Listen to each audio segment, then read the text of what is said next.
If you walked into an electronics store right now, or, just opened a retailer's website to buy a laptop just for browsing the web, you would almost certainly fall into one of two traps. Oh, definitely. It's a minefield out there. Right. Like you'd either end up overpaying by hundreds of dollars for processing power you will literally never use, Yep.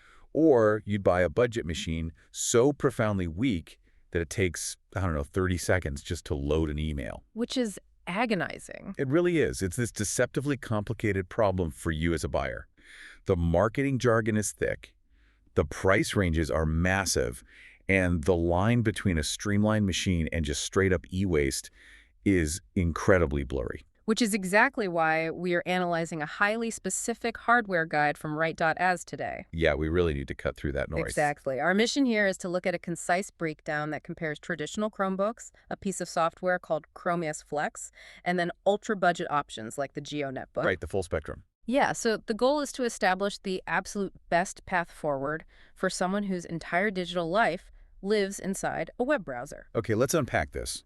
Because before we even evaluate specific hardware, we really need to define what a browser-only user actually looks like today. That's a great point. Like, people hear that phrase and they tend to picture the internet from, 15 years ago, right? Right, like reading a text-heavy Wikipedia page or checking a static news site. Yeah, exactly. But modern web browsing is an incredibly heavy lift. We are talking about having 20 tabs open simultaneously, streaming 4K video, running complex cloud-based applications. Oh yeah, things like Google Docs, Figma, or even browser-based photo editors. Thinking a modern web browser is a lightweight application is like thinking a smartphone is just a device for making phone calls. That is the perfect analogy. The browser is no longer a document viewer. It is the entire operating system for most people's daily tasks. Yeah, it's where everything actually happens. Right. It functions as the platform where the heavy lifting occurs. When a web app loads today, it is pulling down megabytes of JavaScript, rendering complex graphical interfaces, and constantly communicating with remote servers. It's massive. It is. Treating it like a lightweight application completely misunderstands the computing resources required to run it smoothly. So if it's that demanding, what's the solution? Well, that brings us directly to the source's clear reigning champion for this specific workload, the Chromebook. Right, which is a name most of us are familiar with, especially given how prevalent they are in education. True, but the guide isolates the core reason why the Chromebook wins this category, and it has everything to do with purpose-built architecture. Let's get into that. What makes it purpose-built? Think about a standard Windows or Mac computer. That operating system is carrying decades of legacy code. Oh, for sure. So much bloat. Right. It has to be ready to run heavy video editing software, complex 3D games, and just millions of older background applications. Just in case you ever want to use them. Exactly. But a Chromebook runs ChromeOS, which strips almost all of that away. The system kernel is essentially built strictly to support the Chrome browser. So it's not dragging all that extra weight around. Exactly. Because the operating system isn't constantly running hundreds of background processes, the physical hardware just doesn't have to work as hard. So you get snappy performance. Yes, and battery life that easily pushes past 10 hours, even on processors that would bring a traditional laptop to a grinding halt. Wait, I need to jump in on that point, actually. Sure, go ahead. Because the guide has an entire section on the Chrome ecosystem, and it highlights how modern Chromebooks seamlessly integrate with Android apps through the Google Play Store. Right, they do. And it says they even support fully functional Linux developer environments. Yeah, that's true. Wait, if our mission is to build the perfect machine for a browser-only user, why do we care about Linux or Android apps? That's a fair question. Doesn't adding all of that bloat completely contradict the premise of a browser-only device? What's fascinating here is how the software handles that integration mechanically. It doesn't actually bloat the core system. How so? Because ChromeOS uses a technique called sandboxing or containerization. When you enable Linux or install an Android app, the system creates an isolated virtual container. Oh, so it's kept separate from the main system. Exactly. Those apps are not weaving themselves into the fabric of the main operating system the way, say, a Windows program does. Right, so it's not installing registry keys and all that junk. Yes.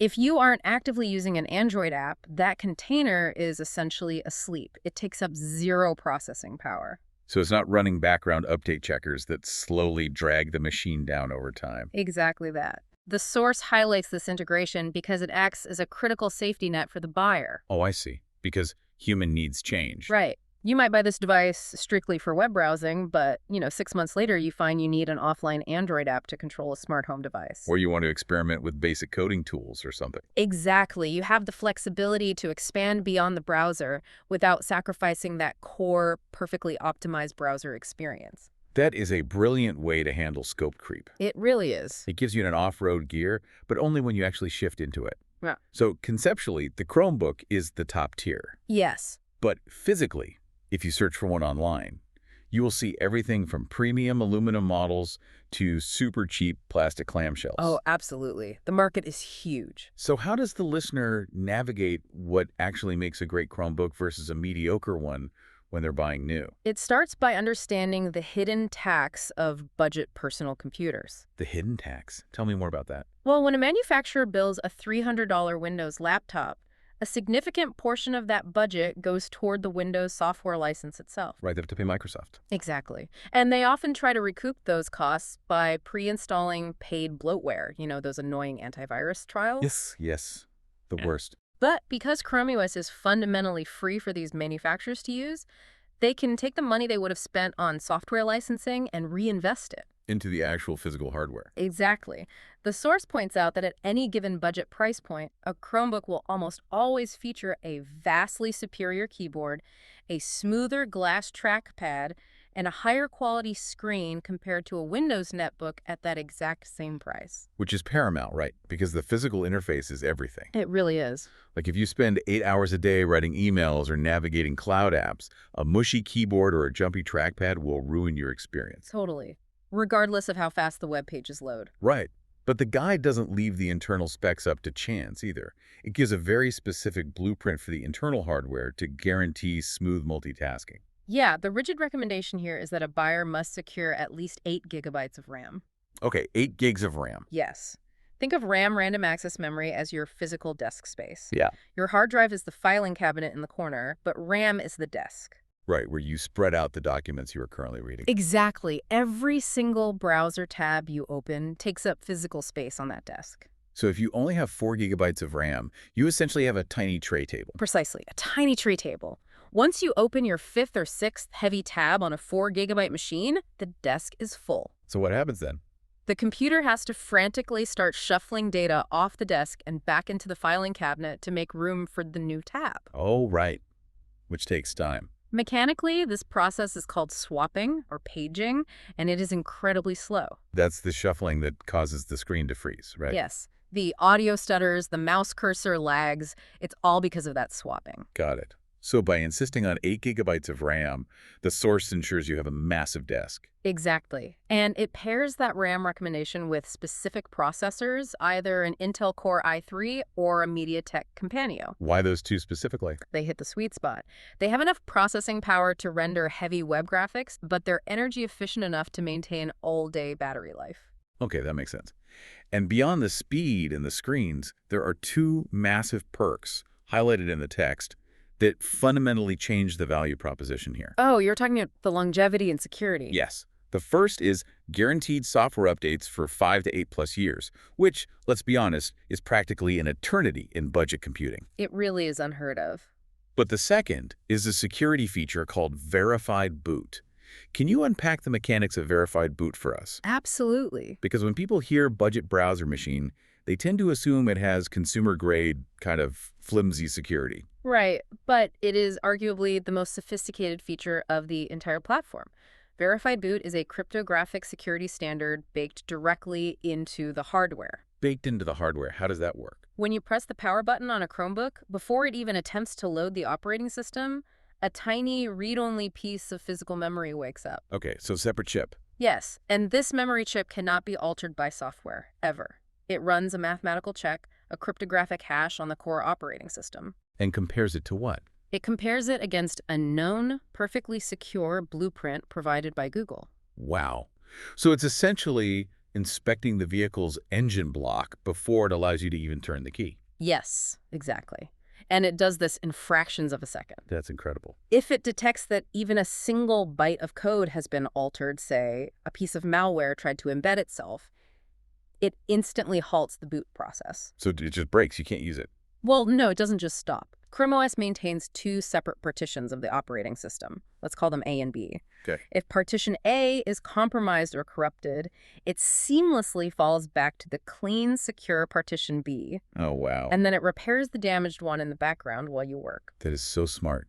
It Mhm. virtually eliminates the risk of persistent system-level viruses. Exactly. Delivering enterprise-grade security on a relatively inexpensive consumer device. Here's where it gets really interesting, though, Oh. because everything we've covered so far involves you, the listener, taking out your wallet and buying new hardware. Right, spending money. But the guide outlines a massive pivot for the user who wants this secure, optimized experience, but whose budget is exactly $0. Yes. This brings us to the best for reuse option in the guide. ChromeOS Flex. Exactly.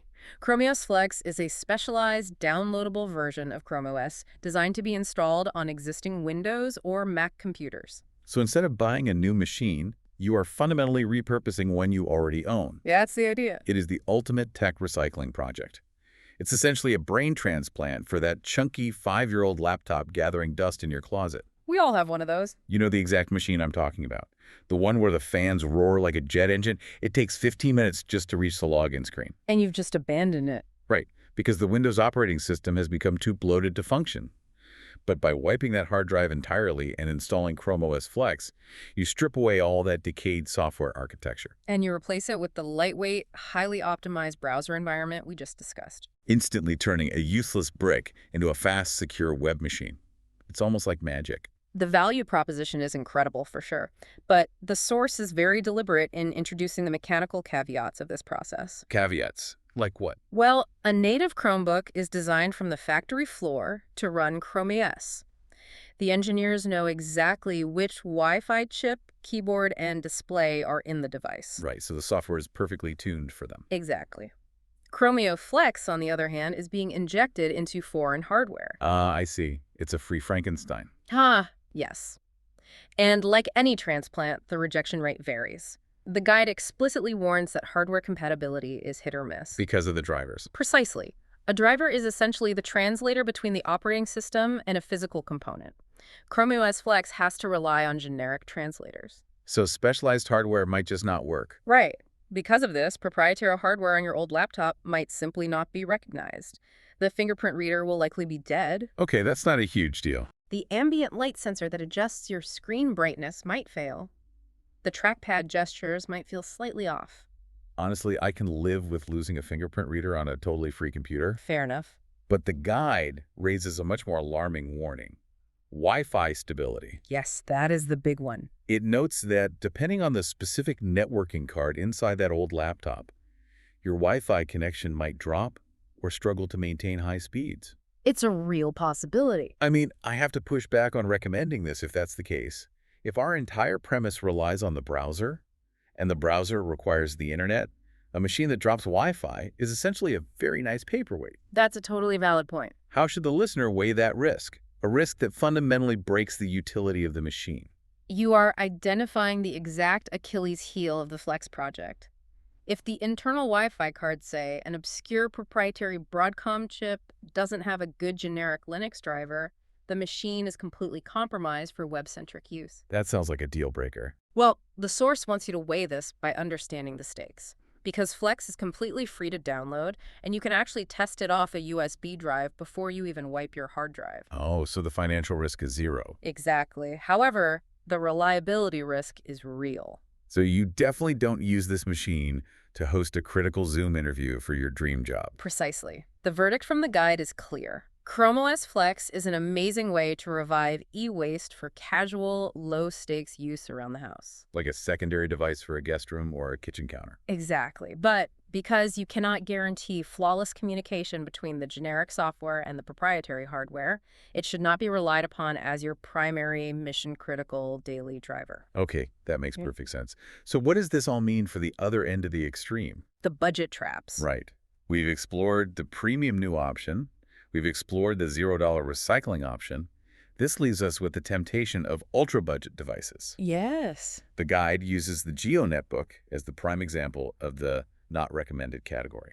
This is the cautionary tale of the false economy. The false economy, I like that. Devices like the Geo Netbook and similar ultra-cheap white-label electronics are engineered to hit the absolute lowest price point imaginable, often sub $200.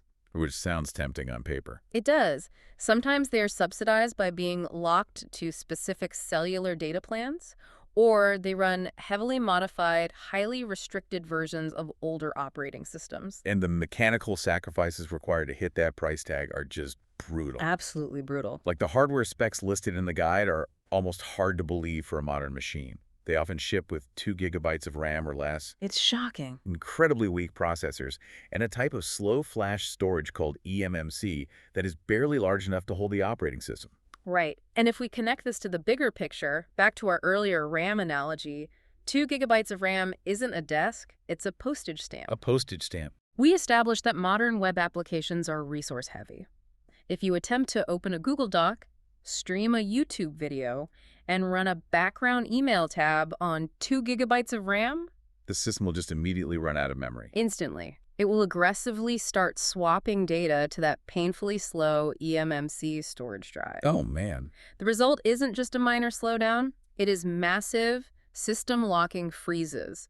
Keystrokes will literally take seconds to appear on screen. That sounds like torture. The physical limitations guarantee a completely agonizing daily experience. But the hardware isn't even the scariest part. No, it's not. The guide points out the software reality.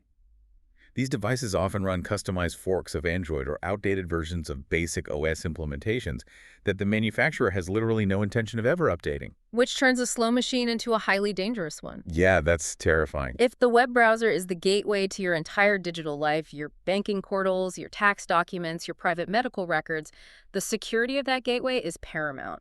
Absolutely. A device running an orphaned operating system is not receiving critical monthly security patches. It's like buying a house with a cheat front door and then refusing to ever change the locks, even after, pickpockets have the key. That is exactly what it's like. You save $100 at the checkout counter, but you pay for it every single day in absolute frustration, and you expose yourself to massive vulnerabilities the minute you connect to public Wi-Fi.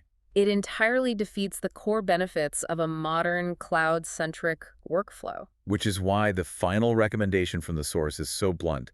Just avoid these ultra-budget netbooks entirely. Right, unless you happen to find one for free. Yeah, and you literally only intend to use it for occasional, highly basic checks like, looking at the weather. Exactly. As a primary computing device, they are e-waste straight out of the box. So let's synthesize this blueprint for you. Good idea. Whether you started this deep dive looking to confidently purchase a brand new daily driver, or you were trying to figure out how to responsibly recycle that 5-year-old laptop taking up space in your office, the path forward is clear. It really is. For a reliable primary machine that guarantees high performance for modern web apps and offers that unshakable verified boot security by a specifically spec'd Chromebook. Right, with at least 8 gigabytes of RAM and an i3 or Companion processor. Exactly. If your budget is strictly zero and you want a fun, low-stakes tech project, use ChromeOS Flex to resurrect an old PC, keeping in mind the Wi-Fi caveats. Test it off USB first. Yes, always test it first. And under no circumstances should you let a rock-bottom price tag trick you into buying an ultra-low-spec netbook that compromises both your time and your data. You now know exactly what hardware serves a browser-only life, and mechanically why those choices matter. Exactly. It strips away all the confusing marketing jargon and leaves you with the engineering reality of what it takes to browse the modern web. But before we wrap up this deep dive, there is one final lingering implication from the text that I want to leave you with. Oh, what's that? It goes back to that dual-partition seamless background update system we discussed with ChromeOS. Right, the verified boot system. The guide points out that this simple, inexpensive operating system can guarantee nearly a decade of verified, highly secure updates that install in the background and require nothing more than a 5-second reboot. It's remarkably efficient. It raises an important question. Why do we continue to accept such a vulnerable, fragmented, and deeply disruptive update paradigm for our expensive, traditional Windows and Mac desktop computers? That is a very good question. If a budget browser machine can perfect the art of the invisible, hyper-secure system update, why are we still tolerating 40-minute loading screens on machines that cost over $1,000? It really makes you rethink your expectations. It does. Something for you to ponder the next time your premium laptop forces a random system update right when you're trying to sit down and get to work.